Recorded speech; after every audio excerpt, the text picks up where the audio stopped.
Hoy tenemos la suerte de tener con nosotros al 12 doctor horas. Edgar Strale con un texto derivado de su libro Los pasados de la revolución, una exposición que él preparó que lleva por título La tradición revolucionaria como problema. Ya lo leí, está muy interesante.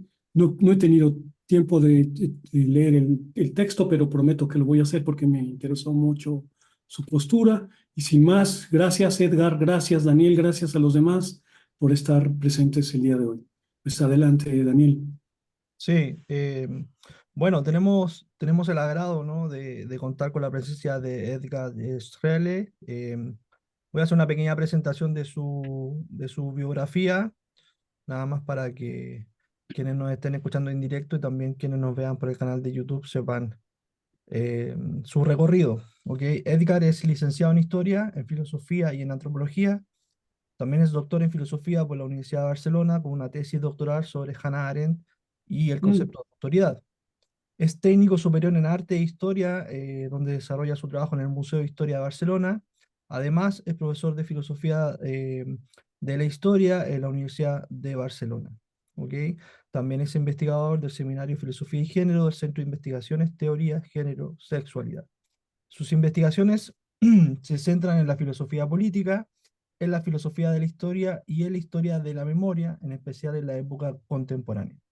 Es autor de los libros Claude Lefort, La inquietud de la política del año 2017 y Memoria de la Revolución del año 2020. Hoy día tenemos el agrado de poder también comentar su último libro, que lleva por título Los pasados de la revolución, los múltiples caminos de la memoria revolucionaria.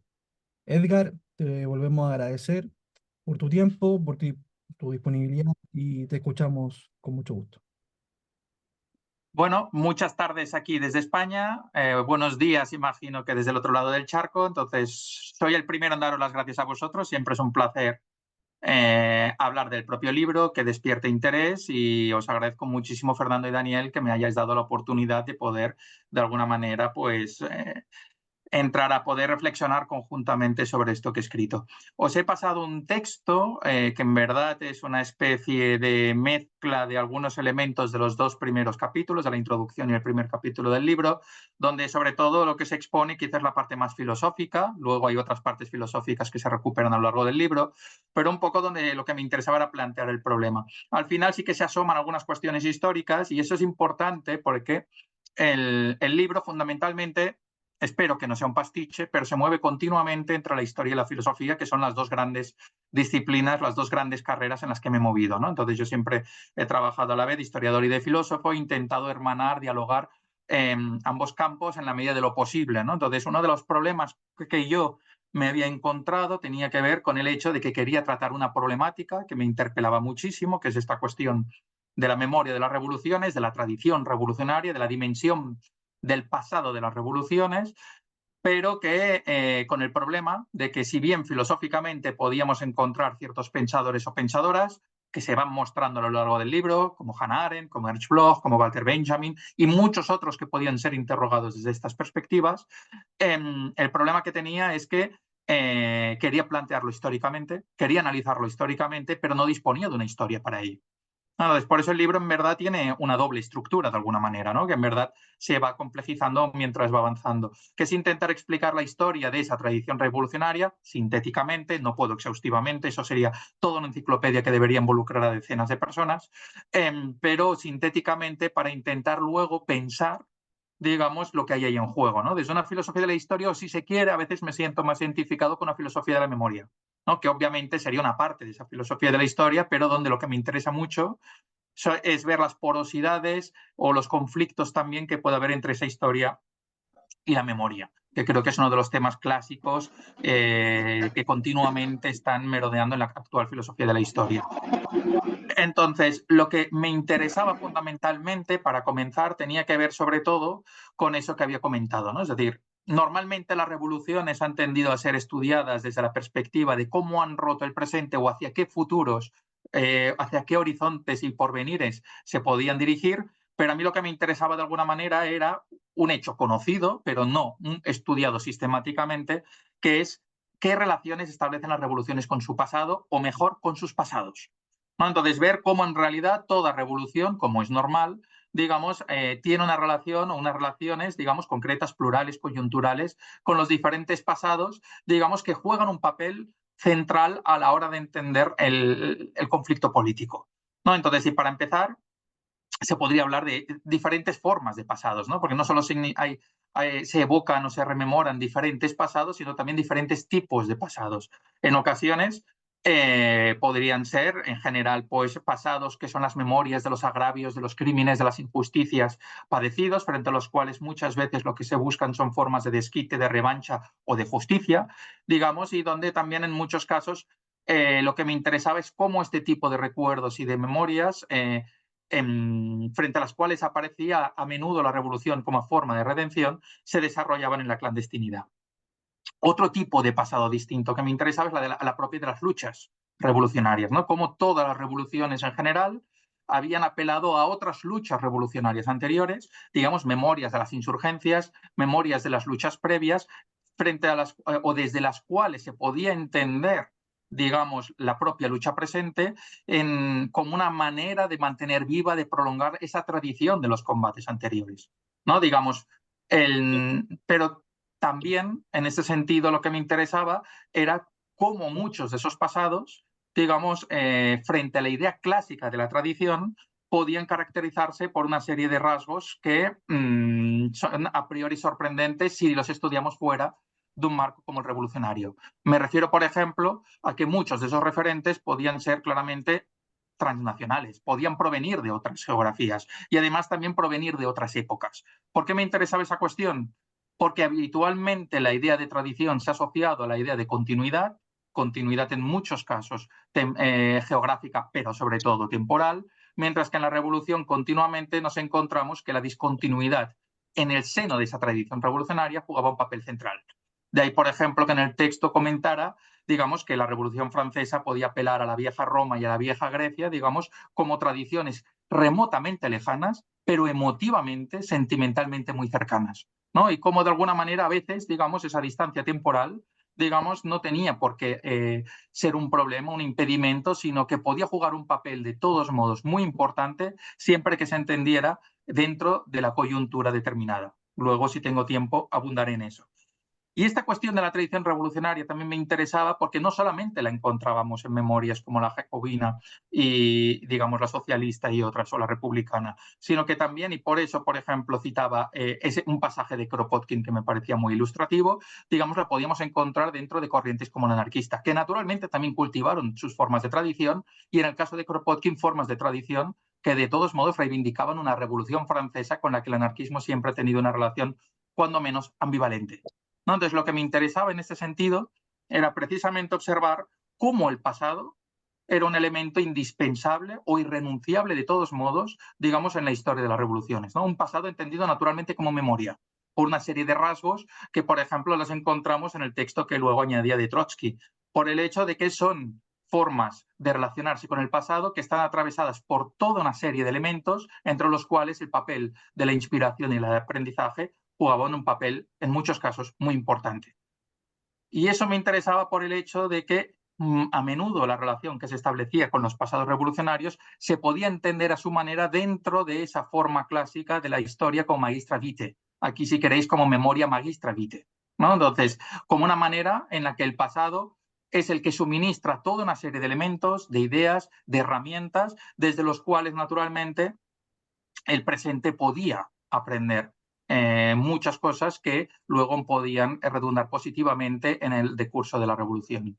Y eso naturalmente también me interesaba, y de ahí el siguiente párrafo, conectarlo naturalmente, que también la tradición revolucionaria no solo está compuesta de hechos, sino que también está compuesta de figuras intelectuales. Esa tradición revolucionaria también está integrada por figuras como Marx, como Bakunin, como Kropotkin, como Emma Goldman, como Gramsci, como Luxemburg, como Fanon, como Angela Davis, como Beauvoir, Bolívar. Podríamos introducir toda una serie de elementos dentro de cada contexto, ¿no? Y desde ahí lo que me interesaba es cómo a menudo, a la hora de pensar, normalmente se pensar históricamente, pensar políticamente, en estos casos al menos, digamos, es habitualmente un pensar con y un pensar desde. No un pensar con y desde unos interlocutores, referentes, experiencias que sirven como mediaciones desde donde estimular, enriquecer o afinar las propias reflexiones, ¿no? Y donde también ese papel de los hechos históricos podía adquirir una relevancia especial por el hecho de que se les asignaba un rol, digamos, ejemplar,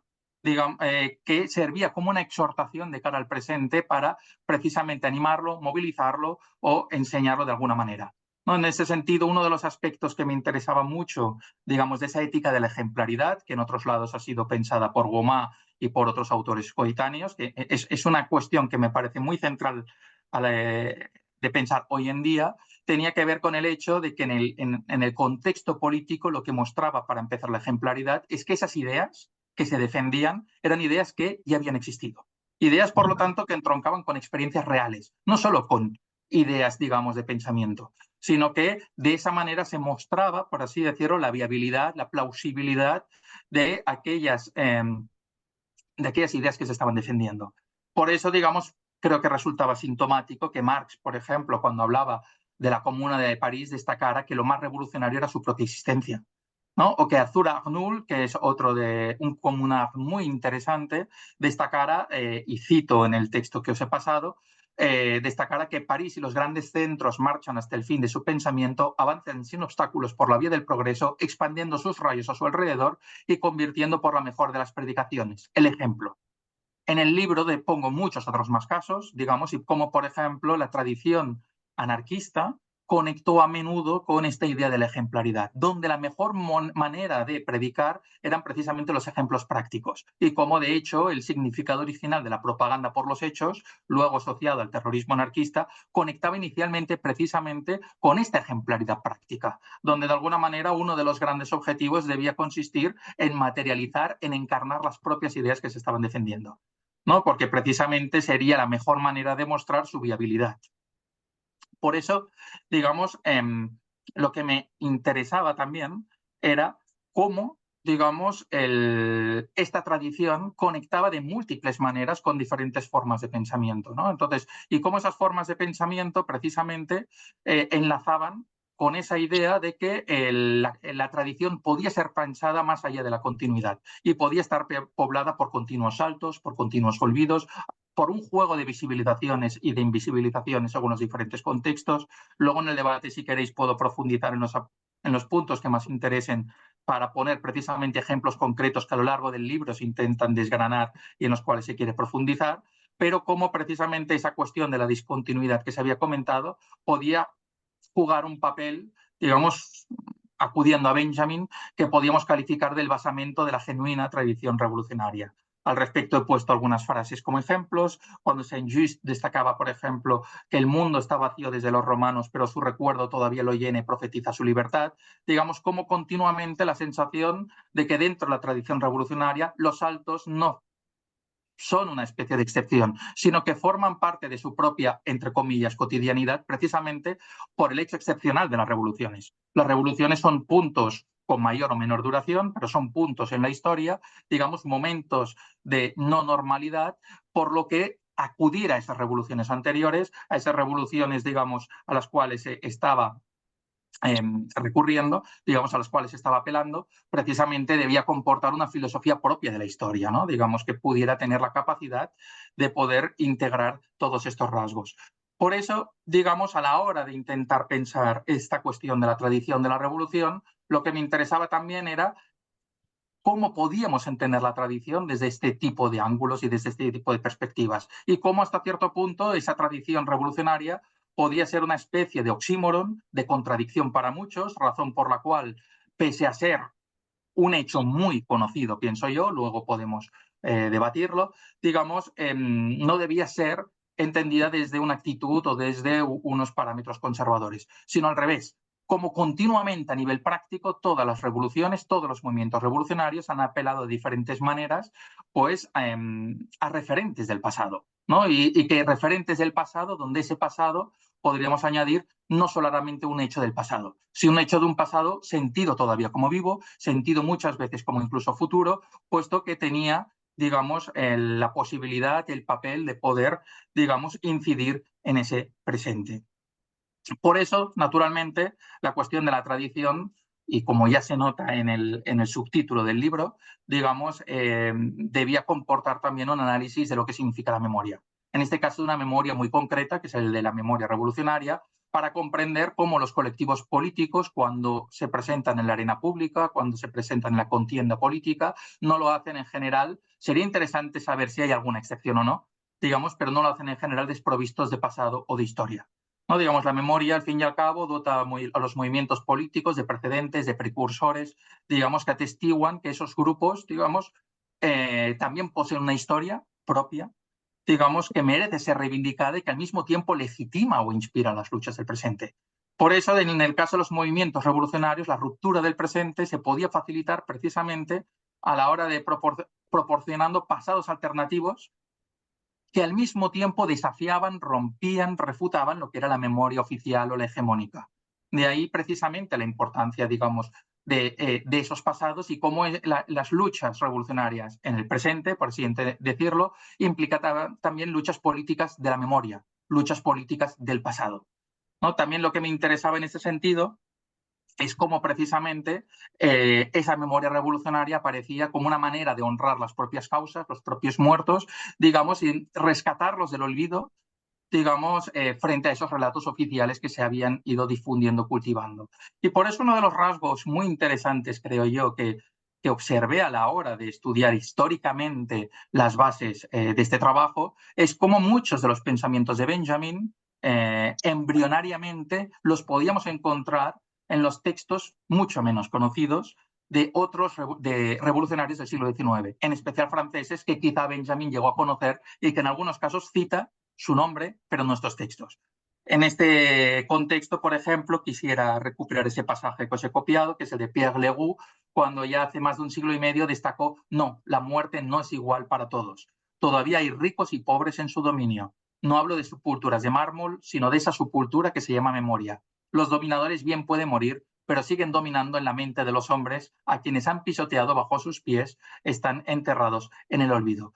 Por eso, uno de los papeles también muy importantes en el caso de las memorias revolucionarias tenía que ver justamente con la capacidad de poder proporcionar, digamos, una especie de contrahistoria que vehiculaba una versión alternativa del pasado al oficial, ¿no? Y que en muchos casos, de hecho, también lo condenaba, ¿no? Era una manera precisamente de poder desafiar esas historias oficiales y no por casualidad, a lo largo del siglo XIX, en buena parte del siglo XX, esta historia revolucionaria en muchos casos se tenía que hacer fuera del mundo académico, ¿no? Digamos, se tenía que hacer dentro de tradiciones orales, dentro de historias, en muchos casos alternativas, que a menudo, digamos, ya se tenían que construir desde testimonios personales más directos o indirectos, que entonces jugaban una gran importancia.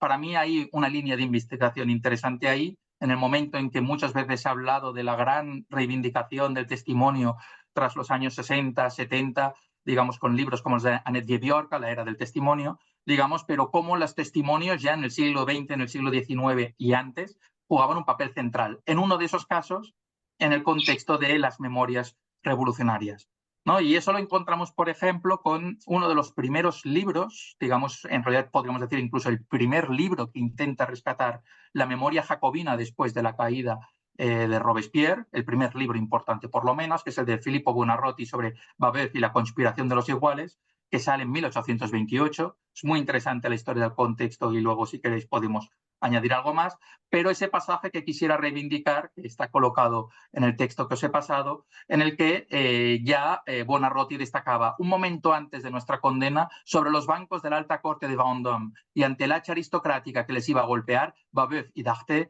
recibieron de mí la promesa de vengar su memoria y publicaron una narración exacta de nuestras intenciones comunes que el espíritu de partido había desfigurado de una manera tan extraña.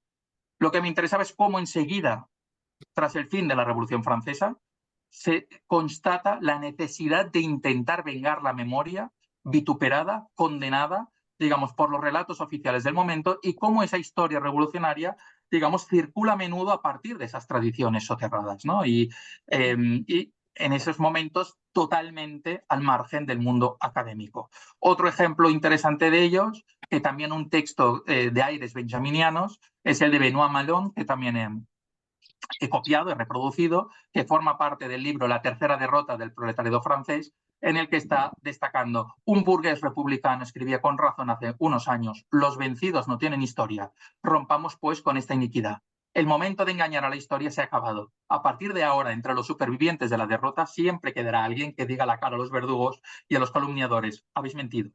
Y para decir a los hombres de buena fe: esto es lo que somos, lo que hemos hecho y lo que quisimos, ¿no? Estas son las consideraciones que hicieron tomar la pluma a un soldado de esta gran causa momentáneamente vencida. Él intentará decir qué fue, qué hizo y qué quiso la Comuna de 1871, pero también dirá lo que son, lo que hicieron y lo que quieren sus implacables enemigos. Por eso, lo que me interesaba en buena medida es cómo la historia dentro de la tradición revolucionaria ha tendido a jugar un papel muy importante. Tan importante, creo, que incluso muchos de los principales pensadores y activistas revolucionarios, por decirlo de alguna manera, han hecho de alguna manera, han oficiado de alguna manera de historiadores no profesionales. Pensemos en Etienne Cabet, pensemos en Louis Blanc y su gran historia de la Revolución Francesa, pensemos en Marx y la gran importancia de libros suyos como el del 18 de Brumario o el de la Guerra Civil en Francia, pensemos en Engels, pensemos en Proudhon, también como gran historiador de la Revolución del 48, pensemos en Bakunin, cuyos pensamientos históricos he analizado en detalle en otros lados. Pensemos en Kropotkin y su gran historia de la Revolución Francesa. Kautsky también escribe sobre la Revolución Francesa. Jaurès, otro caso igual. Pensemos en Lenin, en Trotsky, incluso en Stalin, Mao o en pensadores anarquistas recientes como Murray Bookchin. Entonces, lo que me interesaba es cómo, precisamente, gran parte de los políticos revolucionarios también apelaban continuamente a ese pasado e intentaban oficiar de historiadores que en muchos casos, el caso de Marx es muy obvio, el caso de Lenin también es muy obvio, digamos, sus relatos históricos acabaron deviniendo autoridades interpretativas, hermenéuticas, si se quiere, dentro de las ideologías en las que jugaron un papel de referente, ¿no? Entonces, como, digamos, Marx no solo fue un filósofo de referencia, sino que de algún modo también fue un historiador de referencia para los autores posteriores y estableció los patrones, si se quiere, ortodoxos, pero como mínimo más oficiales dentro de la tradición comunista en muchos casos, que en otros podían ser matizados, pero donde sin duda tuvieron un grandísimo ascendente. Y eso, digamos, toda esta cuestión de la memoria y del pasado me interesaba, porque naturalmente algo que proporciona la memoria común, la memoria no solo individual, sino colectiva, en ese sentido, es la capacidad que tiene de generar vínculos de pertenencia, de identificación, incluso de identidad entre las personas que forman ese colectivo, ¿no? A veces las etimologías son interesantes, pero a veces lo son más las que podríamos considerar como falsas etimologías, ¿no? Y deliberadamente utilizo esa del remember, que parece sugerir que la memoria es aquello que nos ayuda a integrarnos y recordarnos como miembros de una agrupación. En todo caso, lo que me interesa es que a la hora de formar parte de una colectividad, digamos, esa identidad no solo descansa en el presente, sino también en un pasado común, o en un pasado donde, como mínimo, hay muchos elementos que también conectan o enlazan, naturalmente, con los matices respectivos, a los miembros, ¿no? Entonces, y eso también es interesante, por ejemplo, es un tema que no he analizado en detalle aquí, pero sí que estoy trabajando, cómo dentro de las comunidades de exiliados esas tradiciones revolucionarias podían funcionar como especies de patrias portátiles, ¿no? Por utilizar la famosa expresión de Heinrich Heine, ¿no? A la hora de ser expulsados de los propios países, digamos, las propias tradiciones revolucionarias podían, digamos, aparecer como memorias comunes, además de colectivos de diferentes países de revolucionarios, ¿no? Y ese en el caso de la Revolución Francesa o de la rusa es muy obvio, pero ocurrió con muchas otras. Y de esa manera, digamos, la memoria revolucionaria continuamente, digamos, se iba renovando y tenía un papel práctico central que luego en las respectivas revoluciones, digamos, se podía manifestar con mayor fuerza. Y sin olvidar un papel central, que es el hecho que esas memorias no solamente debemos entenderlas de una perspectiva positiva, es decir, afirmativa, sino también negativa, porque a menudo no menos importante de la memoria es el hecho de todos aquellos recuerdos negativos que está condenando, que está recordando y frente a los cuales se posiciona y que en muchos casos son precisamente los que tienen una mayor fuerza cohesiva. Por eso, digamos, en el libro lo que intentaba destacar es cómo precisamente la cuestión de la tradición que obviamente no quisiera que se entendiera desde posiciones tradicionalistas, tampoco en un sentido de la tradición revolucionaria, ni tampoco en sentidos nostálgicos, digamos, cómo la cuestión de la tradición también podía ser estudiada dentro, digamos, de la historia de las revoluciones, ¿no? Y precisamente para intentar comprender cómo a menudo la fuerza que tenían en el pasado dependía o como mínimo se apoyaba en esos relatos o en esas relaciones que se establecían con el pasado. Y cómo, naturalmente, digamos, eso nos ayudaba a entender cómo la memoria jugaba un papel central en esa historia y cómo, digamos, ese pasado no se asomaba bajo la forma de causas o bajo la forma de una historia, sino más bien como una especie de un recuerdo por el cual ese pasado que ya ha sucedido, ese pasado que no se puede recuperar, podía aparecer de manera subjetiva o intersubjetiva a los diferentes actores revolucionarios como una forma de pasado presente, como un pasado que todavía pervive, que todavía está presente de algún modo, como una memoria que todavía sigue teniendo una gran relevancia en esos contextos y, por lo tanto, como un vehículo de inspiración, de emulación, de movilización, de legitimación, ¿no? Digamos, o también, por supuesto, de debate y de controversia, como en muchos casos sucederá. Y eso será central, por ejemplo, porque no todas las relaciones que se establecen con los pasados revolucionarios dentro de la tradición revolucionaria eran tratados acríticamente. Continuamente serán objetos de debate. Cuando Marx reivindique la memoria de la comuna, también será para criticarla. Cuando Lenin recupera la memoria de la comuna, será para intentar aprender no solo de sus virtudes, sino también de sus defectos para no repetirlos, ¿no? Y de hecho, lo que hará rápidamente la Revolución Rusa cuando llegue al poder será escribir textos donde se reivindique que no se repitieron los errores de la comuna y que por eso mismo se pudo triunfar, ¿no? Digamos, como cuando decidieron tomar el Banco Nacional. Por eso lo que me interesaba en ese sentido es cómo dentro de la tradición revolucionaria se mostraba de una manera propia cómo el pasado nunca estaba definitivamente muerto para la historia, ¿no? De hecho, en muchos casos se recuperarán memorias que se creían olvidadas, ¿no? De golpe, pensemos en España la tradición comunera, una memoria prácticamente olvidada durante 2 siglos por la mayoría de la sociedad, después de golpe tendrá una grandísima centralidad a partir de la Revolución Francesa, de la Guerra de la Independencia contra los franceses y la Revolución Liberal que vino después. Como, digamos, en muchos casos nos encontraremos que ciertos pasados que parecían que habían fenecido, que habían desaparecido de la historia, luego podían ser revitalizados con una grandísima fuerza y póstumamente podían convertirse en una especie, digamos, de causas o motivos de la acción, naturalmente releídos desde el presente, naturalmente dentro del campo de la memoria, ¿no? Por eso, lo que quería destacar en este sentido también, y quisiera recalcarlo en un contexto de filosofía de la historia precisamente, cómo convendría también tener en cuenta que la cuestión de la tradición revolucionaria no tiene que ser entendida estrictamente desde una clave intelectual, sino también, sobre todo, desde perspectivas que no son discursivas y en las que se manifiestan a multitud de campos distintos, muchos de ellos estéticos. Pensemos en composiciones musicales, pensemos en todo tipo de imágenes, de insignias, de monedas, de billetes, de sellos, de prendas de vestir, de banderas, de eslóganes, de monumentos, de lugares de la memoria, de conmemoraciones, incluso grafitis, que nos recuerdan continuamente, digamos, ese pasado revolucionario y que en muchos casos es deliberadamente exhibido, ¿no? Pensemos en el papel del color rojo, ¿no? Pensemos en el papel de determinados himnos revolucionarios, la Internacional, la Marsellesa, y cómo podía ser utilizado en diferentes contextos. Un ejemplo que a mí me gusta poner en clase cuando estoy dando la historia de la Revolución Francesa, desde el punto de vista de la memoria, es poner la famosa escena de Casablanca, en la que de golpe suena la Marsellesa, ¿no? De golpe, ahí no es necesario decir nada. Únicamente escuchando ese himno ya sabemos a qué memoria está apelando y a partir del contexto podemos deducir el papel que está jugando.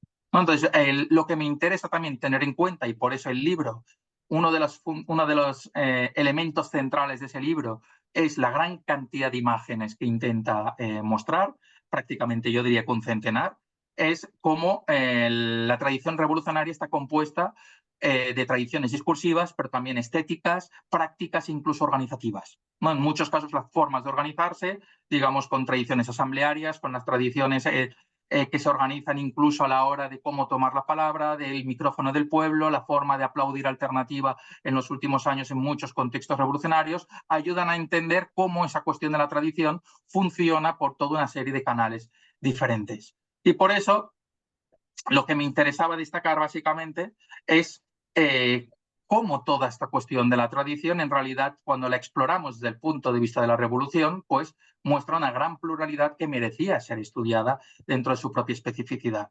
Y también entenderla, digamos, desde un punto de vista temporal, para entender que esa tradición revolucionaria, esa memoria revolucionaria, no solo debía ser entendida, digamos, como un hecho del pasado, sino donde los tres tiempos, pasado, presente y futuro, a menudo se estaban entrelazando, interseccionaban de diferentes maneras. Y eso no lo desarrollo en este texto que os he pasado, pero en el libro sí que juega un papel importante, cómo eso conectaba con la tan denunciada hoy en día, al menos en España, crisis del futuro, ¿no? La ausencia de un auténtico porvenir radicalmente distinto que siente la sociedad en la actualidad. Y cómo justamente dentro de la tradición revolucionaria lo que proporcionaban las historias de las pasadas revoluciones era una memoria que conectaba con el porvenir, ¿no? Como precisamente episodios, sucesos como la Revolución Francesa no solo conectaban con un pasado o tan solo eran recordadas como un pasado presente desde donde inspirar o guiar la acción actual, sino también donde aquello que suministraban era la sensación de la posibilidad del cambio, la esperanza en la transformación y desde donde precisamente, a veces no sin romanticismos revolucionarios, sin mesianismos revolucionarios, digamos, lo que se sugería era la posibilidad de que ese porvenir podía existir, ¿no? Digamos, y de que no solo estaba la población atada al presente, digamos, de la actualidad.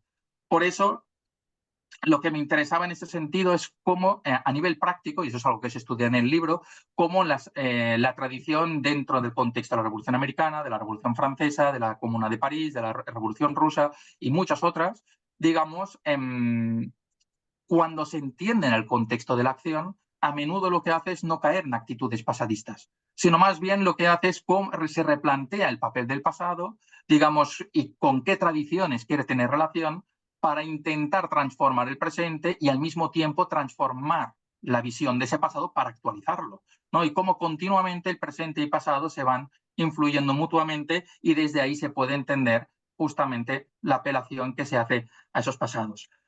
A lo largo del libro hago toda una serie de análisis históricos en los que ahora no me quiero detener en detalle, pero como naturalmente uno de los casos interesantes es cómo muchas revoluciones apelaban a tradiciones que en principio no eran revolucionarias, ¿no? Pensemos en el papel del cristianismo, por ejemplo, al menos que no tenía o no debía tener connotaciones revolucionarias dentro de la revolución campesina alemana en el siglo XVI, dentro de la revolución inglesa, o cómo, digamos, el pasado grecorromano podía ser utilizado en clave subversiva y revolucionaria dentro de la Revolución Francesa.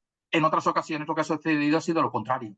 Tradiciones revolucionarias han sido utilizadas en clave no revolucionaria y la propia Revolución Francesa se ha acabado convirtiendo en la memoria oficial de la Tercera, la Cuarta y la Quinta Repúblicas, ¿no? Y no precisamente, como es lógico, para continuar desencadenando nuevas revoluciones. Por eso lo que me interesaba en este sentido era cómo continuamente lo que se observa es el papel central de la pragmática, cómo la relación que se establece con el pasado depende de las diferentes coyunturas del presente y de un presente además que se debe entender siempre en su pluralidad, incluso si queréis en su intersubjetividad. ¿Por qué? Porque naturalmente cuando alguien está apelando a ese pasado, lo hace frente a otras personas, digamos, que pueden apelar a ese mismo pasado, que apelan a otros pasados, pero donde continuamente aquello que importará es la relación que se están estableciendo toda esa pluralidad de personas con la política y con los pasados respectivos que se derivarían.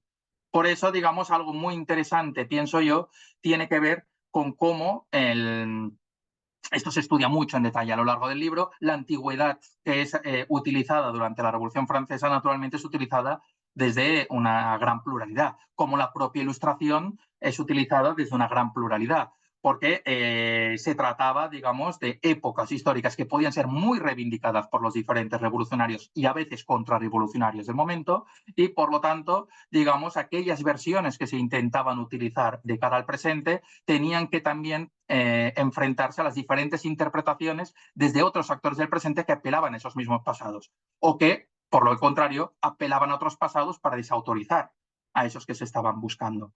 ¿no? Por eso, digamos, a lo largo del texto pongo algunos ejemplos. Lo que me interesaba era cómo ese pasado podía, digamos, no solo era diferente por los propios contenidos que tenía, sino que también era diferente por los propios usos que se le iba dando. Y esos usos, en muchos casos, lo que permitían era precisamente legitimar movimientos revolucionarios que, pese a presentarse como muy radicales, de todos modos apelaban al hecho de que tenían precedentes anteriores.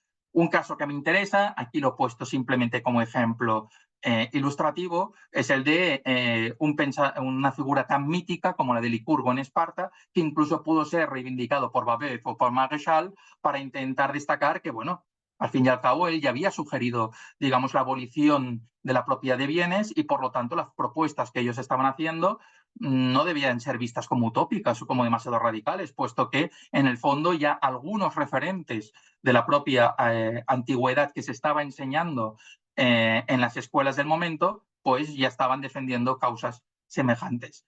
Lo que luego expongo ya para acabar es cómo la propia historia de las revoluciones después de la Revolución Francesa debe ser entendida en buena medida como luchas o como derivaciones de esa tradición revolucionaria. ¿No? La propia Revolución Francesa tendrá un contenido o una trascendencia tan importante, o será reconocida al menos así, dentro de los parámetros de la memoria, que lo primero que ocasionará será ensombrecer el resto de revoluciones anteriores. Por eso, por ejemplo, se cita que, según Rosenstock, la Revolución Americana, en contraste, sería una especie de semi-revolución, digamos, una revolución no tan importante, y donde al final la Revolución Francesa se convertiría no tanto en una, sino como la revolución por excelencia, sobre todo en el siglo XIX. Todavía un siglo y medio más tarde, como durante la Revolución Rusa, sería recordada como la Gran Revolución Francesa y habitualmente reconocida como la madre de las revoluciones. Por eso, digamos, lo que es interesante es cómo la Revolución Francesa se convirtió de alguna manera en un pasado en sí mismo, pese a que naturalmente apeló a tradiciones anteriores, que con su importancia y su trascendencia histórica desplazó, relegó a una posición de secundariedad y se convirtió en el elemento central de lo que podríamos considerar como una especie de tradición de la ruptura, como la defensa de intentar convertir la ruptura en tradición. De ahí que, naturalmente, la Revolución Francesa y la relación que se estableció política históricamente con la Revolución Francesa en el siglo XIX, pero también en el XX, de hecho todavía hoy en día, y hoy en día todavía la Revolución Francesa juega no solo en Francia un papel central, digamos, la cuestión de la relación que se establecía histórica o políticamente con la Revolución Francesa fuese central a la hora, digamos, de posicionarse políticamente o de comprender qué posición política podía tener cada uno. Pero, naturalmente, esa Revolución Francesa, si era algo, no era una unidad. Podríamos discutir si hubo más de una o no, es uno de los clásicos temas de la historiografía francesa, cuándo empieza, cuándo acaba la Revolución Francesa, si hubo una o más, pero en todo caso en el campo de la memoria siempre hubo más de una Revolución Francesa. Hubo una tradición jacobina, hubo una tradición girondina, hubo una tradición, si queréis, republicana, que no era exactamente como las anteriores, hubo una tradición liberal, incluso, como se estudia en el libro, dentro de tradiciones como la feminista, podía ser reivindicada la memoria de la Revolución Francesa, pese a que esta no fuera en absoluto feminista, incluso fuera más bien anti. Entonces, lo que me interesaba al respecto es cómo continuamente la memoria tiene un papel productivo, un papel pragmático, que será central y que al mismo tiempo lo que hará será dotar de una vida prolongada, de una vida póstuma a esas historias anteriores. Y cómo los propios hechos del siglo XIX serán continuamente analizados desde esa memoria. Pensemos, por ejemplo, en el inicio del famoso libro del 18 de Brumario de Marx, cuando lo que hace es desterrar la revolución de 1848 a la categoría de farsa. ¿No? Digamos, no es una tragedia, no es una auténtica revolución, en el fondo es una mera imitación vacía y por lo tanto no es más que una farsa. 23 años más tarde, lo que hará Marx será lo contrario. Porque cuando escriba sobre la Comuna de París, digamos, le dotará o le adjudicará toda una serie de valoraciones positivas que ayudarán a que ocupe un lugar central en la memoria revolucionaria. De hecho, la Comuna de París me interesa mucho, y lo he hecho en otros lados, analizarlo desde estos parámetros de la memoria, porque pese que durara únicamente 72 días, digamos, en el seno de la memoria revolucionaria, jugó un papel central. Fue reivindicada por prácticamente todas las figuras revolucionarias del momento de las generaciones posteriores, entre ellos Marx, Bakunin, Engels, Kropotkin, Lenin o Trotsky. Y lo que fue muy interesante es el papel práctico que jugó precisamente en la escisión de la Internacional justo después de la Comuna de París y cómo cada una de las dos tradiciones, la anarquista y la comunista, intentarán apropiarse de esa memoria. Por eso, si queréis provocadoramente, llego a decir en algún momento algo así como que la Comuna fue más importante en términos memorísticos que históricos. Y eso sería precisamente un papel central, cómo a veces desde la historia los hechos se pueden observar de una manera, desde la memoria se pueden hacer de otra. Y cómo precisamente esa Comuna de París nos ayuda a entender la historia revolucionaria de una manera compleja a lo largo del siglo XX, y con esto acabaré. Como por ejemplo la Comuna de París era la gran reivindicada por Lenin, pensemos en esa obra muy interesante de analizar también, no solo desde la filosofía política, sino desde la filosofía de la historia. Cuando Lenin escribe El Estado y la Revolución, lo que hace es buscar dos grandes interlocutores, Marx y la Comuna de París, un pensador y un episodio histórico. Y un pensador que justamente lo hace desde su análisis de ese pensamiento histórico, ¿no? Y cómo la Comuna de París aparece como la gran memoria respecto al contenido, fue la primera revolución reconocida como del proletariado, digamos, y fue continuamente utilizada para legitimar lo que sería la revolución bolchevique. Pero también, y aquí es donde viene uno de los rasgos interesantes que se explican en el libro, 4 años después, como esta misma memoria pasa a ser postergada, no invisibilizada bajo ningún concepto, sigue siendo defendida e incluso será el 18 de marzo un día festivo en el calendario soviético, pero como también esa memoria de la Comuna de París lo que parece hacer es legitimar las rebeliones anarquistas antibolcheviques, como la rebelión de Kronstadt, que justamente se dio en el 50 aniversario de la Comuna de París. Y cómo de alguna manera la propia revolución bolchevique a partir de esos momentos teme que esa memoria de 1871 pueda legitimar movimientos contrarios y reconocidos de todos modos como revolucionarios e intente, digamos, poner por delante otras memorias como la propia memoria de 1917. Uno de los epílogos de todo eso se notará o se percibirá medio siglo más tarde. En el contexto del mayo 68, uno de los aspectos pocas veces analizado, pero para mí muy interesante e importante, es el papel de las luchas, de las memorias que hubo en ese momento. Como el desafío frente al Partido Comunista francés, por extensión el desafío a la Unión Soviética, se plasmó precisamente en un desafío a la memoria oficial revolucionaria.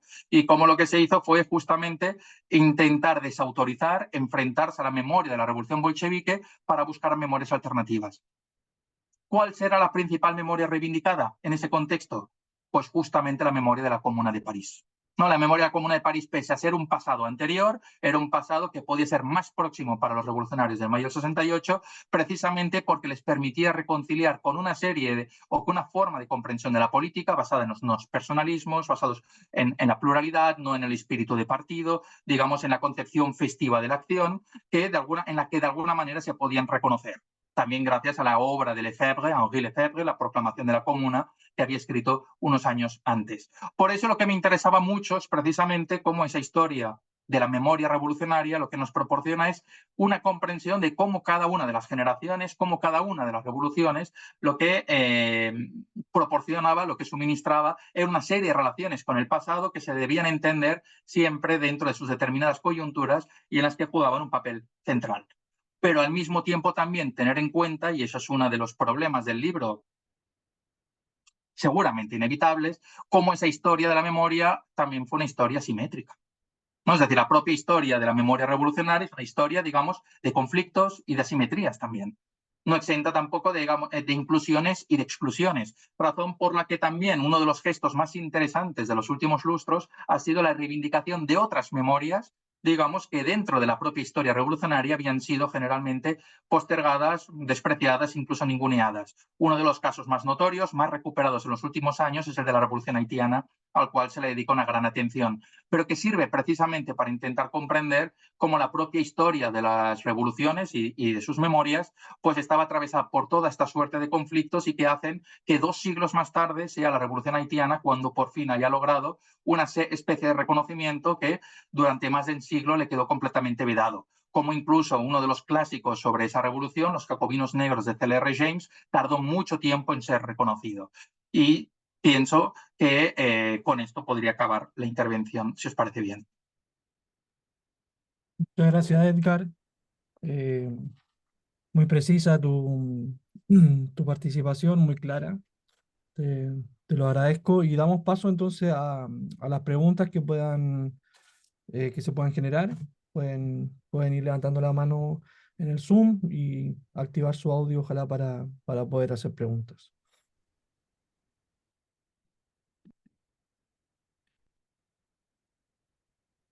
Fernando te pide disculpas, Edgar, porque ha tenido que salir de manera inesperada y, y te pide disculpas por eso. Bueno, a ver, Ningún problema, faltaría más. Evelia, te escuchamos. Pues buenos días o tardes, no sé, a todos. Muchas gracias por la invitación. Es la segunda del año de la Seminario de Teoría y agradezco a Danilo Valle, ahora que no está Fernando. Y bueno, aprovecho para disculparme, yo siempre quisiera estar, pero no siempre es posible. Y me faltó la de Fernando, pero ahora estoy aquí. Con mucho gusto leí el trabajo de Edgar. Me pareció muy interesante, realmente me gustaría tener acceso al libro, aunque no sé si tendría el tiempo para leerlo. La verdad es que siempre está uno contra el tiempo, pero me generó muchísimas sugerencias, muchísimas preguntas. Y por ahora lo que quisiera es preguntar, o sea, yo sentí en este texto que había una ausencia que me gustaría saber qué piensa Edgar de ella. Y es si esta memoria, por una parte la memoria, pero por otra parte lo que de manera objetiva se plantea en los planteamientos que lleva como bandera una revolución, se puede detectar o hasta qué punto algún factor común que pueda tener que ver con cuál es la idea de hombre que prevalece en un determinado momento. Yo siempre acudo y parece ya una canción que algunos de ustedes han escuchado y que quizá le resta, desde luego, originalidad a mi propuesta, pero siempre me hará ruido en la cabeza la pregunta de O'Gorman que decía, ¿cuál es la idea de hombre que prevalece? Para que entendamos algo de lo que pasa, preguntémonos cuál es la idea de hombre que prevalece. Y de pronto me pregunto si hay un factor común respecto a que una idea de hombre no se ha modificado radicalmente. Si una idea de hombre implica que los hombres son merecedores, digamos, de libertad o de justicia, por no mencionar sino dos de las cosas de las cuestiones que muchas veces, digamos, que invitan a la movilización, ¿hasta dónde es eso perceptible en los movimientos revolucionarios? Lo que cambia, desde luego, son las circunstancias. Nunca podrán ser iguales. En la historia nada es igual. Y si no es en la historia, ¿en dónde ver si esa idea de hombre está presente o no está presente? Entonces, mi pregunta es esa: ¿hasta qué punto ese factor común puede tener que ver con una idea de hombre que no se modifica de manera radical, o por lo menos no se aprecia que se haya modificado, sino que son las circunstancias las que harán que sea un ángulo de esa conciencia de qué es ser hombre, ser humano, la que pueda estar reclamando que se dé continuidad a un reclamo? No es continuismo, como bien señala en el texto, sino una continuidad de una condición del ser humano que no admite que se le mienta, que se le engañe, o que lo que parecía haber quedado establecido no necesariamente está establecido. No hay un marco de libertad, no hay un marco de justicia. Y allí, bueno, desde luego, lo que siempre ha sido una controversia, el lema de la Revolución Francesa, que podría ser como aquel icono de nuestras, digamos que referentes para reivindicar en movimientos distintos lo que el hombre quisiera que fuera este mundo, pues contiene en sí algunos factores que son difíciles de conciliar, como la igualdad y la libertad. Entonces, bueno, yo lo dejo allí porque me parece que son de las cuestiones que en el fondo, cuando uno se acerca a la filosofía de la historia, entiende que siempre habrá un ánimo teleológico inclusive de ver hacia dónde va el hombre con lo que tiene, con lo que puede hacer en este mundo. Y cuando esas cosas se encuentran constreñidas por X o Z circunstancia, bueno, hay referentes históricos de que el hombre no se conforma. Quisiera saber nada más qué piensa Edgar de este planteamiento y le agradezco muchísimo este trabajo. Gracias. Vale. Evelia, muchísimas gracias por tu pregunta. Me parece te lo prometo, muy sugerente y que daría para muchas reflexiones.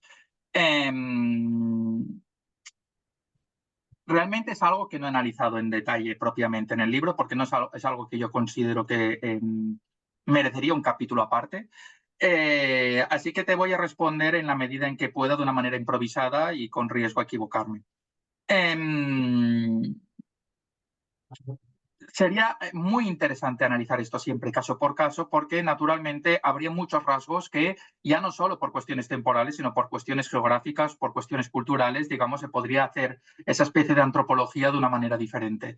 Sin embargo, lo que sí que creo que hay es que, al menos dentro de una tradición revolucionaria, a la hora de plantear esa idea de hombre o de mujer, y de ese hombre si comporta mujer o no comporta mujer, porque eso sí que se recorre en el libro, digamos, y cómo en algunos momentos precisamente el problema será la separación que se establecerá o la exclusión que se establecerá, digamos, sí que de todos modos a lo largo del tiempo podríamos destacar, creo yo, una serie de elementos comunes, ¿no? Naturalmente la creencia en la idea o en la posibilidad de la revolución lo que implica es un tipo de idea del hombre por la cual esa acción, digamos, es posible y es posible desde ciertas personas que pueden jugar una serie de roles, ¿no? No por casualidad, digamos, lo que podríamos destacar es el hecho de que dentro de la tradición contrarrevolucionaria, y a veces es más interesante analizar justamente a los enemigos de la revolución para ver qué es lo que están planteando y frente a qué se están enfrentando las tradiciones revolucionarias, pero como dentro de las tradiciones contrarrevolucionarias muchas veces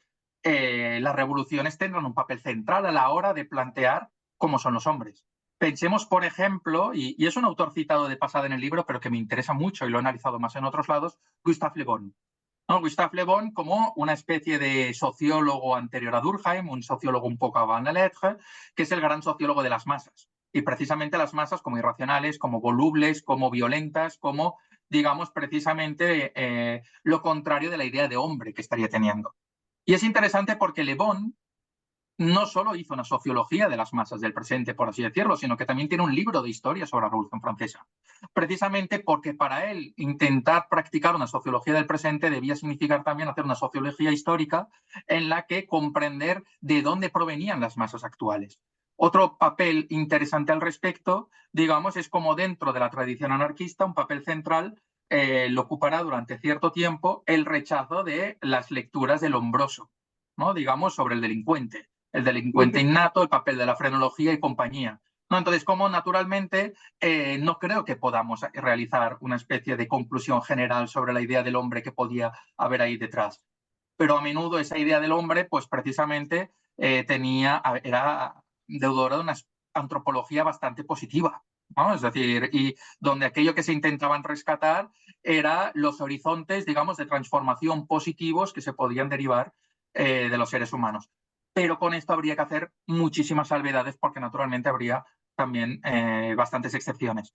No sé si con esto te estoy respondiendo, es decir, pero es que seas consciente de que tu pregunta es muy, muy compleja e incluso requeriría un libro entero. Muchas gracias. Me conformo con esto por ahora, pero me gustaría que tomaras eso como un reto para seguir buscando y nos ofrecieras otro libro. Muchas gracias. Muchas gracias a ti. Me parece muy interesante.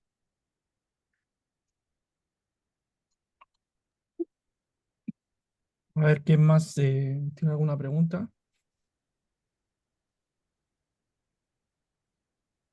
Fernando, por favor. Muchas gracias. Gracias, profesor Edgar. Quisiera preguntar con respecto de pronto a la parte de cómo las luchas, digamos, internas partidistas generan esos conflictos en la posible resolución, digamos, posible de una revolución, digamos, de la cantidad de fracasos que se han visto en la medida en que esas luchas internas no se logran conciliar. Eso es un problema que he visto constantemente a lo largo de planteamientos utópicos y de movimientos, digamos, de alcanzar proyectos humanistas. Esa sería la pregunta. Muchas gracias. Muchas gracias a ti. A ver si te entiendo bien. Intento responder a lo que he comprendido. Realmente, entiendo yo que lo que se está comentando es que en la historia de las revoluciones siempre ha habido partidismos que en muchos casos han conducido a fracasos o por lo menos han conducido, por ejemplo, a la deslegitimación de la revolución o, digamos, a la traición de muchos de sus ideales. No sé si iría por ahí. Sí, sí, señor, así es. Perfecto. Realmente estás tocando uno de los grandes problemas de la historia revolucionaria, creo yo, y el libro empieza precisamente con eso. Es decir, uno de los grandes problemas, y no lo he señalado al principio y me va muy bien esta pregunta para destacarlo, es que vivimos en una época de crisis de tradición revolucionaria. Y esta crisis de tradición revolucionaria, al menos, esto lo podemos discutir, que alguien me refute, por favor, si no está de acuerdo, pero el papel histórico que tienen las revoluciones hoy en día, o las tradiciones revolucionarias hoy en día, no es el mismo que podían tener hace 30, 50, 80, 100 años. ¿No? Entonces hay una especie de desengaño respecto a la historia de las revoluciones, precisamente por la sensación, por causas externas y por causas internas. Ahora me interesarán las internas porque la pregunta va por ahí. Entonces hay una sensación de los desengaños que han ocurrido en el pasado. ¿No? Entonces, y eso, de hecho, ya podemos ver que en el mayo del 68 juega un papel central. Entonces, lo que se verá ahí a la hora de intentar relacionarse con el pasado es el hecho de que se intenta reivindicar una tradición revolucionaria, pero al mismo tiempo se teme la tradición revolucionaria. Por eso lo que intentan hacer es alejarse de esas tradiciones, de esos referentes de la tradición revolucionaria que sienten como fracasos, digamos, y precisamente los que sienten como fracasos son los que han triunfado políticamente, la Revolución Rusa, digamos, mientras que apelan a otras memorias que no por casualidad son memorias vencidas. La Comuna de París, pero también la memoria de la Revolución Española del 36, la memoria de los grupos anarquistas en la Revolución Rusa. ¿No? Digamos, y eso es interesante precisamente porque lo que se intenta reivindicar no solo en mayo del 68, ya hay precedentes, pero en mayo del 68 tiene una gran centralidad, es el hecho de que la pluralidad dentro de la revolución debe ser un elemento central e indispensable. Y eso es algo que hemos podido ver en muchas revoluciones posteriores, como en el ciclo de revoluciones del 2011 y más adelante, digamos, donde el propio miedo a ese fracaso por las luchas partidistas, en muchos casos, pues, ha llevado a reconceptualizar la propia revolución. ¿No? Entonces, sin embargo, eso naturalmente también ha generado sus propios problemas. ¿No? Y algo que ha sucedido en esas revoluciones ha sido que el temor a la propia revolución, a la propia tradición revolucionaria, el propio temor, por ejemplo, a la tradición del terror también, ha hecho que en muchos casos condujeran a formas de movimientos revolucionarios que podían ser, sí, desde ciertas perspectivas al menos, desde ciertas denuncias, menos eficaces. Y yo creo que en el libro es un libro de historia, en ese sentido de filosofía, no es tanto... lo que se hace es explicar cómo ha sucedido eso. Yo no sé si hay una salida a esos problemas, pero pienso que hoy en día, sobre todo, lo que nos encontramos es esa sensación que tú tienes, de que mucha gente se ha desapegado bastante de la tradición revolucionaria o ha establecido un vínculo más distante que puede ser todavía admirativo, pero no, digamos, de identificarse plenamente, precisamente por el hecho de que se tiene la sensación de que esas revoluciones pues también han tenido una serie de defectos que impiden poder tener una forma de afecto más intensa. ¿No? Entonces, creo que lo que estás explicando conecta más bien con un problema que es sentido por mucha gente hoy en día de esa misma manera. ¿No? Y comparto plenamente.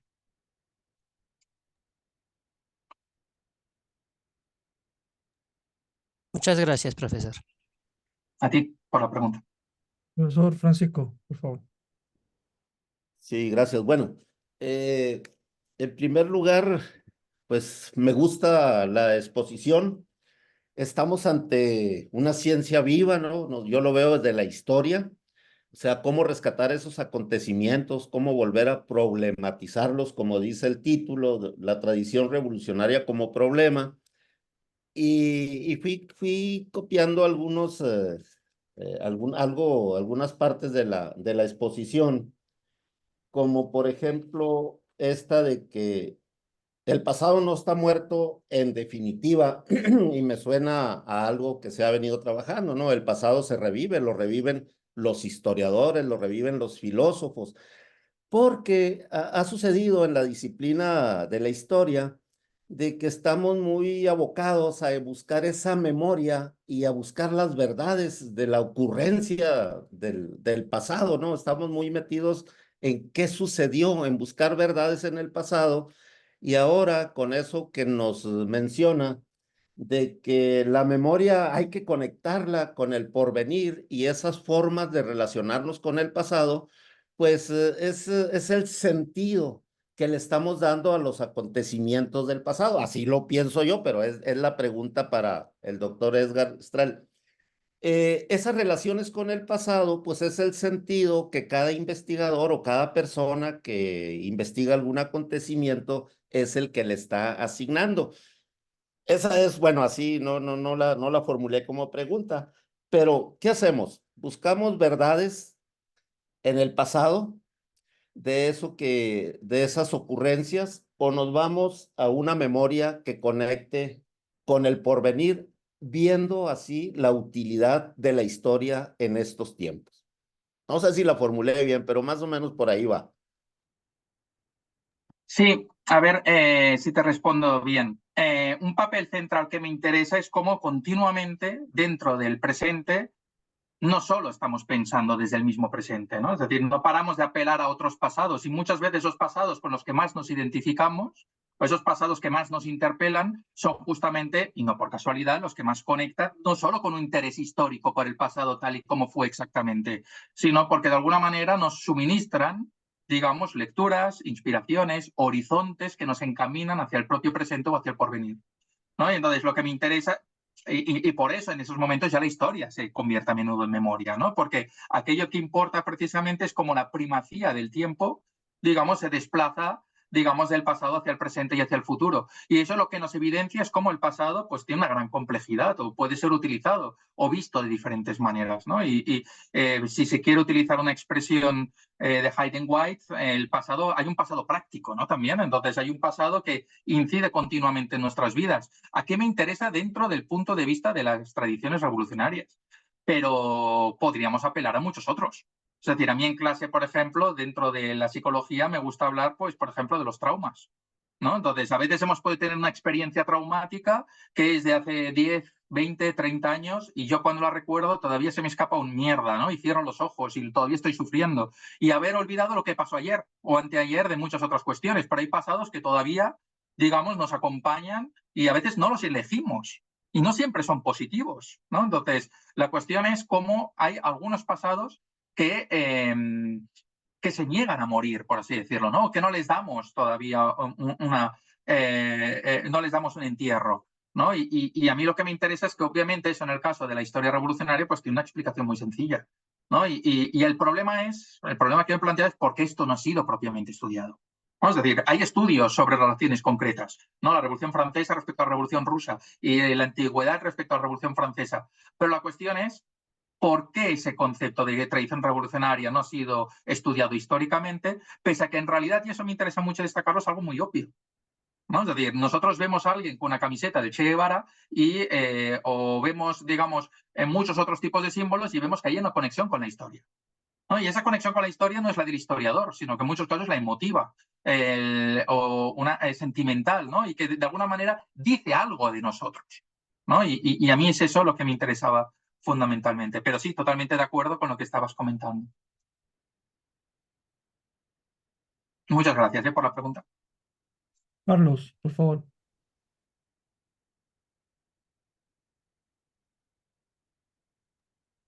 Carlos, ¿nos escuchas? Hola. Gracias Edgar, gracias a todos y a Danieli por facilitarme esta.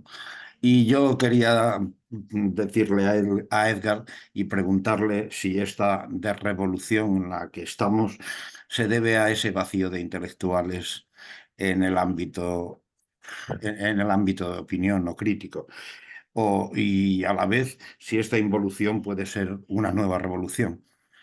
No sé hacia dónde, pero nada más era eso y gracias por estar ahí. Bueno, muchas gracias, Carlos, por tu intervención. Muchas gracias también, y de hecho sales en el libro, aunque nunca te he conocido, digamos, pero una vez, para que se vea el papel de las redes y productivo de las redes en la escritura de un libro. Es decir, No sé si tú lo recordarás, Carlos, pero tu nombre sale en el libro porque yo una vez escribí un post en Facebook buscando un texto de André Leo, que es una revolucionaria francesa muy interesante del siglo XIX, que había escrito un texto que se llama La Révolution sans la femme, la revolución sin la mujer. Sí, lo Y recuerdo. para denunciar eso. Y tú me encontraste el texto entero y te lo agradezco infinitamente. Es decir, y de hecho está citado en el libro. Gracias. Entonces, aquí mi reconocimiento. Entonces, para seguir, la cuestión de los intelectuales. Pues no lo sé. Es decir, yo creo que a veces dentro de los intelectuales también ha habido un intento de recuperar, por ejemplo, las tradiciones revolucionarias muy fallido. Zizek llegó a hacer un libro con Eagleton y con muchos otros pensadores, digamos Badiou y compañía, para intentar recuperar la memoria de Lenin, por ejemplo, ¿no? Y se involucraron muchísimos pensadores.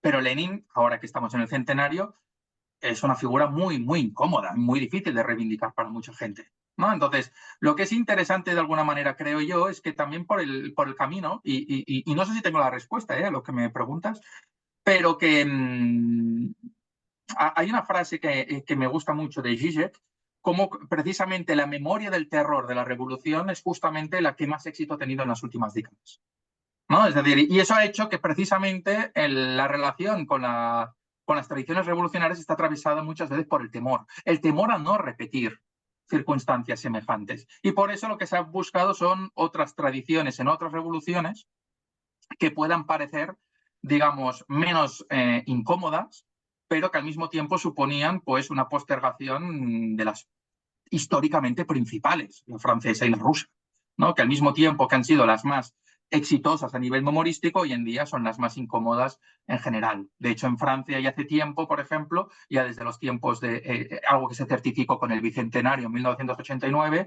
que la relación de Francia con su propia memoria revolucionaria es muy incómoda, pese a que forma parte del Día Nacional, del himno nacional, etc., etc.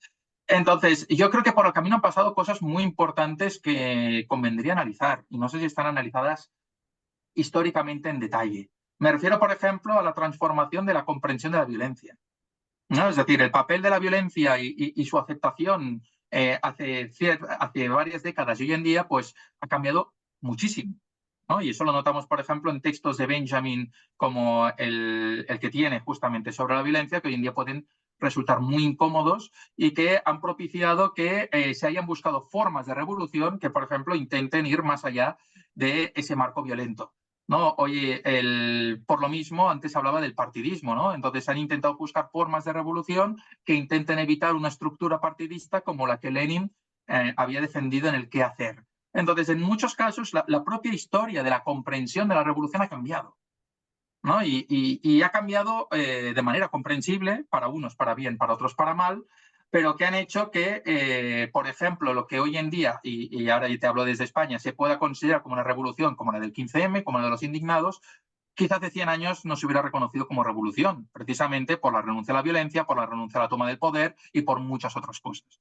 Creo que hoy en día la propia historia de las revoluciones se mueve muchas veces dentro de sus propias aporías históricas, ¿no? Y que eso ha impedido, digamos, que pueda ser reivindicada tal como era antes, ¿no? Y no lo sé si, y mucho más hoy en día.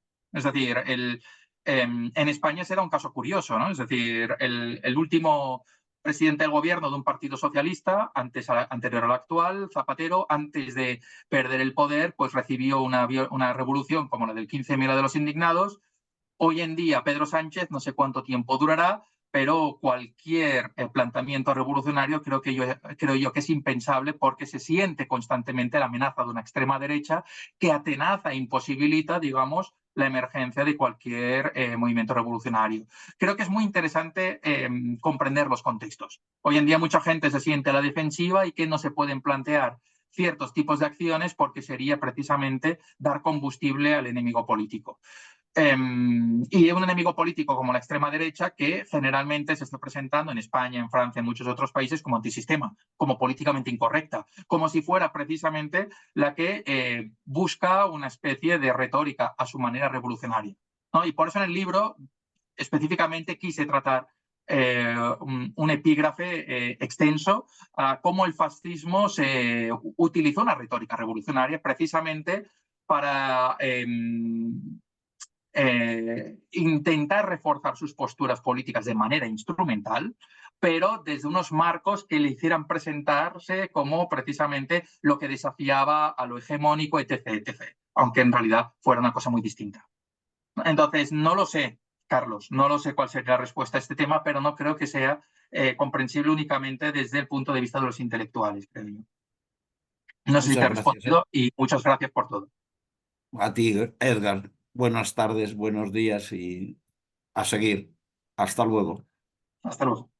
Muchas gracias, Carlos. Camilo López, por favor. Sí. Buenas tardes a Edgar y quienes estamos en Chile y buenos días para quienes están en México. Bueno, primero que nada, agradecer la conferencia de Edgar. Encuentro muy valiosa esta suerte de oxímoron, como decías, de esta tradición revolucionaria, ¿verdad? Mi pregunta está pensada en los términos de la historicidad. Em, Se supone que cada actor de una revolución, al menos desde la Revolución Francesa, que como usted señalaba, Edgar, es la gran revolución o una de las revoluciones fundadoras, em, mi pregunta es, ¿qué implicancias tiene una memoria construida in situ, desde los mismos acontecimientos revolucionarios? Porque bueno, también una revolución se encarga de construir una contrahistoria, como en algún momento usted señaló en su, mm, en su libro, una contrahistoria que busca ser hegemónica, una memoria como que asume un papel productivo. Eh, Quería saber qué implicancias tiene una memoria construida in situ y también cómo se construye una memoria revolucionaria, pensando en aspectos de inclusión y exclusión de ciertas perspectivas sobre el proceso. Muchas gracias. Bien.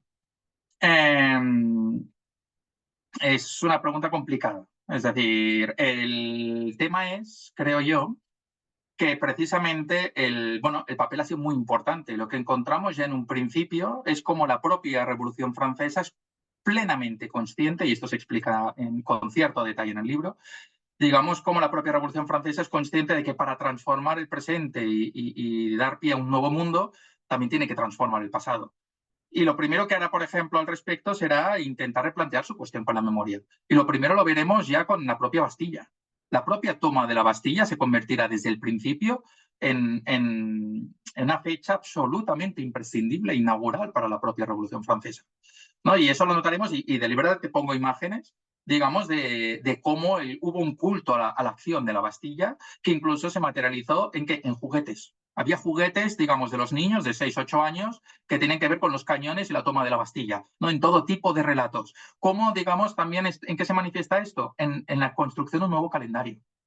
No, el propio calendario representa el rehacer la relación con el tiempo y no por casualidad el calendario se remite, digamos, a los hechos de la propia memoria revolucionaria. ¿En qué se manifiesta esto? En el cambio de todos los nombres, digamos, de las calles, ¿no? La construcción también de una política monumental, ¿no? Entonces, continuamente lo que se hará será intentar poner una memoria que luego se plasmará, y a partir sobre todo del año 91, digamos, en un hecho clave y también de grandes consecuencias como es la del Panteón, ¿no? Lo que tiene que hacer la Revolución Francesa es panteonizar a sus propios referentes revolucionarios, ¿no? Y los primeros que entrarán serán Mirabeau, Voltaire, más tarde vendrán Rousseau y muchos otros, ¿no? Y un panteón que todavía existe hoy en día, pero ya con otras connotaciones muy distintas. Entonces, lo que será interesante es que para ellos, digamos, la relación con la memoria desde un principio será central. Pero también lo que será muy interesante, creo yo, y quería buscarte una frase para mí muy lúcida de Thomas Paine, es como precisamente la relación que establecerá la memoria con la revolución en muchos casos será productiva a posteriori.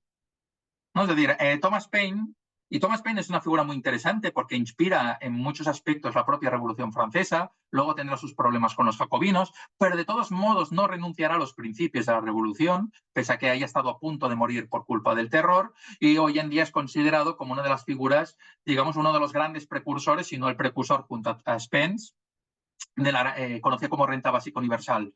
Y él ya destacó, digamos, en 1797, relacionándose, hablando de la revolución, dijo, todos sabemos o deberíamos saber que el tiempo en el que una revolución está actuando no es el momento de esperar las ventajas que se derivan de ella. En muchos casos, las mayores conquistas de la revolución no han sido en el momento histórico, sino a posteriori, en la propia memoria de la revolución.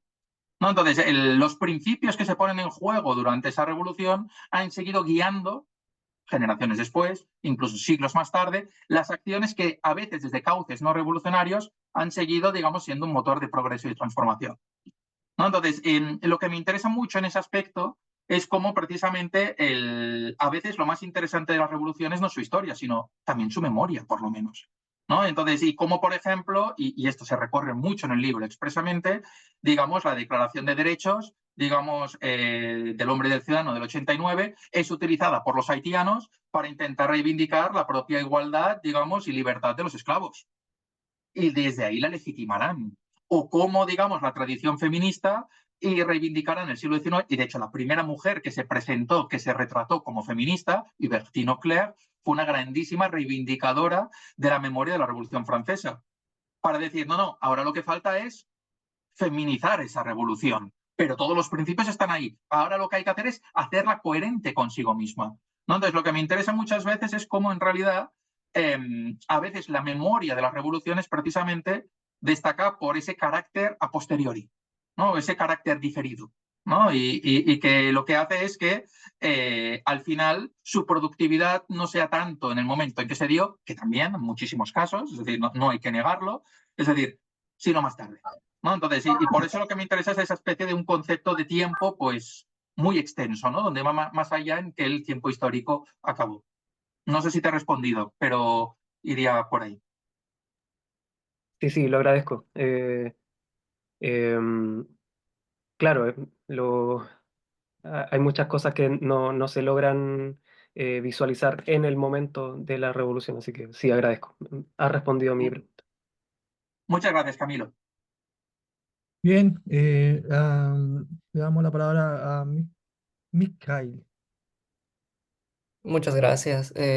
Y muchas gracias, Edgar. Realmente emocionado por tus palabras y por todo el trabajo que haces. Me ha hecho pensar mucho en mi trabajo, especialmente en antropología. Y Ujú. me gustaría saber que, como tú también eh, estudias antropología, me gustaría saber qué tanto ha influido la disciplina, especialmente quizás las etnografías, en tu trabajo y especialmente en el libro. Que por cierto, el libro lo tengo aquí, pero no he tenido tiempo de leerlo. Me llegó apenas hace unos días. Creo que todavía no está disponible en librerías mexicanas. Pregunto esto porque sí, creo que puede haber ciertos movimientos indígenas o revoluciones indígenas que han sido de cierta importancia. Veo que mencionas también al movimiento zapatista, así que me gustaría saber un poco al respecto. Vale. Bueno, para mí la antropología ha sido siempre, yo soy licenciado en historia, en filosofía, pero también en antropología. Antropología ha sido quizá la carrera que menos he desarrollado, o la he desarrollado más teóricamente, ya estaba trabajando y no pude, digamos, desarrollarla como lo hubiera querido, pero naturalmente la antropología también siempre ha jugado un papel muy importante en mí. Muchas veces la antropología, sobre todo, lo que me ha permitido ha sido intentar repensar la manera de pensarnos socialmente, ¿no? Entonces, sí, en la antropología, y eso ya me sucede desde el principio, digamos, con los textos como los de Evans Pritchard sobre los Nuer y compañía, pero luego tampoco no sé hasta dónde establecerías, digamos, las fronteras de la antropología, porque para mí James C. Scott en muchos aspectos sí que sería antropólogo y tiene un papel central en muchas maneras que tiene de pensar. Arjuna Padurai me ha servido de muchísimo para otras cosas. Balandier ha sido, por ejemplo, también muy importante. Clastre, naturalmente, tiene aspectos centrales a la hora de pensar muchos de estos temas. Entonces, no lo sé, es decir, tendría que pensar exactamente en referentes. Creo que no tendría uno en concreto, pero para mí Godelier, Gluckman, por ejemplo, han sido también otras figuras.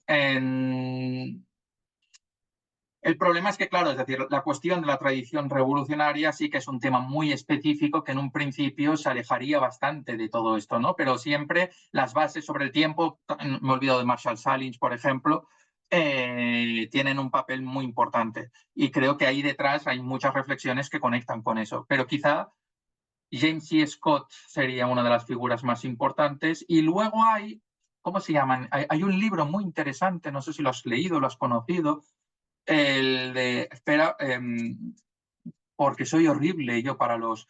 el de Igor Cherstik y Martin Holbrook, no sé si lo conoces, es un libro muy reciente, tiene 4 años, el de Anthropologies of Revolution, ¿no? Donde justamente lo que intenta hacer es pensar la cuestión revolucionaria desde un punto de vista antropológico. Y eso también me conduce, es que estoy improvisando, ¿eh? Hay un libro de Jaime Burstein, creo que se llama, sobre la Revolución Francesa. A ver, te busco el título exacto. Exacto, de revolucionarios, ¿no? Es decir, por una antropología política de la Revolución Francesa. De Jaime Burstein también toca temas muy interesantes a la hora de abordar la cuestión revolucionaria que sin duda han influido, digamos, en toda la escritura de lo que he hecho. Entonces, estos son los primeros nombres que se me pasan por la cabeza. Tendría que reflexionar. Detrás hay un capítulo sobre Claude Lefort y la política, un concepto estético del poder, donde hay un libro de Clifford Geertz, que es Negara, que me parece muy interesante y que también está muy presente en el libro, al menos de manera indirecta, o textos como los de Gluckman también sobre cuestiones parecidas. No lo sé, es decir, estoy ahora mismo improvisando y tendría que pensar en un listado exacto. No sé si esto te sirve, pero serían los primeros que se me vendrían a la cabeza. Sí, muchas gracias. Muy, muy útil la información. Muchas gracias. Cualquier cosa, si no, me preguntas y te paso las referencias en concreto, a ver cuál me habría olvidado. Bien, parece que no hay más preguntas. Voy a hacer la última. La última de las preguntas. Yo sé que debes conocer la tesis de Hartog, ¿no? Sobre los regímenes de historicidad, ya bastante conocida, comentada también varias veces en este seminario por otros autores. Entonces, ¿qué pasa? Esta tesis que es bastante, que ha tenido sus críticas también, ¿no? Pero que mientras leía tu libro, o sea, me pasaba esto de que, claro, tú lo nombraste ahora, el tema de la ejemplaridad, ¿no? Esta ética de la ejemplaridad desde la revolución. Estoy pensando en las revoluciones decimonónicas, sobre todo, ¿no? Y la madre de las revoluciones, que ha sido la francesa, Hartog la ocupa también como un tiempo eje, ¿no? Del comienzo y reforzamiento ya de un régimen de historicidad futurista, ¿no? Anclada en la idea de progreso, desarrollo, evolución, etc. Y como este futuro abierto, una de las claves que tiene este es eje de las revoluciones. Pero tu libro me ha hecho pensar muchísimo cómo esto también podría ser una crítica a esta idea de este régimen de historicidad en la medida que las revoluciones necesitan del pasado, ¿no? No hay una visión tan taxativa, tan cerrada, ¿no? Efectivamente, estas revoluciones necesitan Exacto. del pasado, ¿no? Claro, daría para un paper, quizás no, podrías hacer una crítica a la idea de régimen de historicidad futurista, pero me parece muy interesante que, claro, en el libro no lo desarrollas, busqué ahí, ¿cierto? Tengo tu libro digital, entonces puedo buscar más rápido, si trabajaste el tema, porque claro, no es uno de los objetivos precisamente tampoco, pero me parece que hay una beta ahí, ¿no? Porque efectivamente tú estás demostrando cómo la revolución, en este caso la francesa, que es una de las que más desarrollas, efectivamente necesita del pasado, ¿no? De la ejemplaridad y en ese aspecto no sería ¿cierto? Tan rupturista como Hartog lo plantea. No sé qué te parece eso. No sé si te estoy leyendo bien también, ¿no? Me estás leyendo bien, te lo prometo. Es decir, en el libro, a ver, el libro pretende tener cierta divulgación y no pretende ser únicamente académico. Es decir, la parte académica del libro se desarrolla en papers. ¿no? Y de hecho hay muchos papers citados para a quien le interese ampliar esas cuestiones, ¿no? Por ejemplo, hay un epígrafe de Robespierre en 5 páginas, que tengo un paper de 30 sobre el tema, ¿no? Uno de Bakunin, exactamente lo mismo. En el caso de Hartog, a veces he pensado en escribir ese texto. También porque el problema es que no tengo claro hasta qué punto Hartog es coherente consigo mismo. ¿A qué me refiero? Todo lo que has planteado es totalmente de acuerdo. Es decir, uno de los grandes problemas que tengo con los regímenes de historicidad es la primacía del tiempo futuro, por ejemplo, con el paradigma revolucionario, hasta qué punto podemos entender ese futuro sin el pasado, ¿no? Es decir, continuamente lo que se da es una interdependencia en el caso, digamos, de las revoluciones, ¿no? Y por lo tanto, digamos, cuando ponemos algo por delante, no hay que olvidar que eso también está reposando sobre otros tiempos, con lo cual a mí eso se me hace un poco complicado.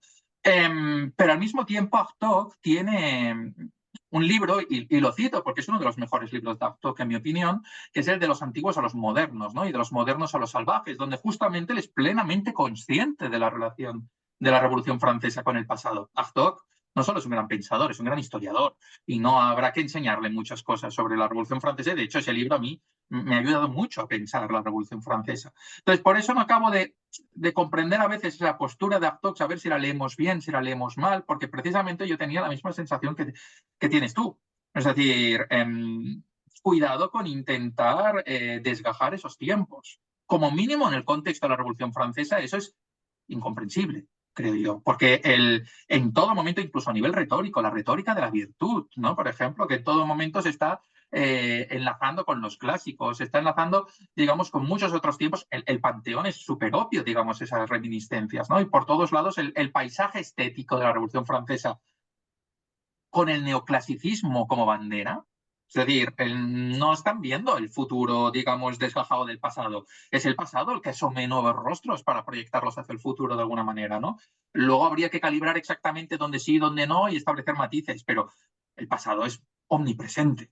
Entonces, sí, totalmente de acuerdo y pienso que por ahí se podría escribir algo y me lo he planteado. Hay muchos diálogos invisibilizados en el libro, pero que están muy presentes. Uno de ellos es con Hartog, otros con Koselleck, otros con White, con otros, pero que naturalmente este libro quería, no sé si se venderá mucho o no, pero quería que tuviera cierto ritmo y si me empezaba a enredar en todo debates académicos, pues al final creo que hubiera sido un pastiche mucho más grande del que ya es decir, y quizá inmanejable.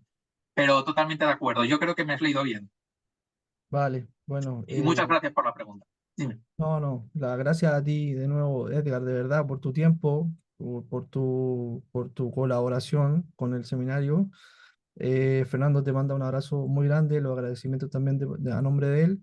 Agradecer a quienes se han conectado y han permanecido hasta el final. Sabemos que el tiempo siempre apremia, ¿no? Así que yo, en lo personal, te mando un abrazo muy grande. Saludar a los presentes ahí, a los que han prendido la cámara, Felipe, profesor en México, a Camilo, María Elisa Fernández, profesora de la Universidad de Chile, que llevó mi tesis doctoral, a Manuel, ¿no? A Evelia, que siempre está con nosotros, a Carlos, bueno, a todos, ¿no? Si se me queda alguien. En nombre de Fernando y del seminario, muchas gracias, Edgar. Y nada, seguiremos pendientes de tus publicaciones. Te sigo en Twitter, he aprendido mucho, ¿no? Con tus hilos. Sigan a Edgar en Twitter, la verdad que Bueno, yo también aprendo de ti, se aprende, de hecho, se aprende hoy me he muchísimo pasado con el los libro hilos por tu culpa. intelectuales que tiene, ¿no? Hay cosas buenas en esa cloaca a veces, como los hilos de Edgar. Así que nada, un abrazo grande y muchas gracias, ¿no? Muchísimas gracias a vosotros y vosotras y gracias por estar aquí. Os lo agradezco infinitamente. Hasta la próxima. Bueno, chao, chao. Chao. Hasta luego. Hasta luego, gracias.